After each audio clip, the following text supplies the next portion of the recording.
Welcome to ഐ+ daily current affairs. ഇന്ന് 2026 April 18. ഇന്നത്തെ പ്രധാന ആനുകാലിക സംഭവങ്ങൾ നോക്കാം. കഥ പറച്ചിലിനും വളർന്നുവരുന്ന ആഗോള സാംസ്കാരിക സ്വാധീനത്തിനും നൽകിയ മികച്ച സംഭാവനകളെ മാനിച്ച് നടി സയാനി ഗുപ്തയെ Harvard South Asian Association person of the year ആയി തെരഞ്ഞെടുത്തു.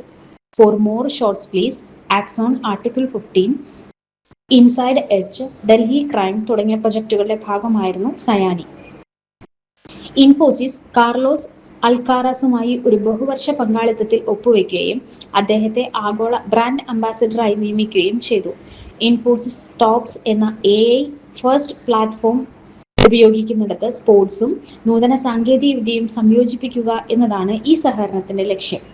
2026-27 ആഭ്യന്തര സീസൺ മുതൽ കളിക്കാരുടെ കരാർ സമ്പ്രദായത്തിന് മുംബൈ ക്രിക്കറ്റ് അസോസിയേഷൻ അംഗീകാരം നൽകി. ഇതോടെ ഘടനാപരമായ പ്രതിഫല മാതൃക സ്വീകരിക്കുന്ന ഇന്ത്യയിലെ ആദ്യത്തെ സംസ്ഥാന അസോസിയേഷനായി ഇത് മാറി. ഡെയിലി കറണ്ട് അഫയേഴ്സ് ലഭിക്കാൻ ഈ ചാനൽ ഇപ്പോൾ തന്നെ സബ്സ്ക്രൈബ് ചെയ്യൂ.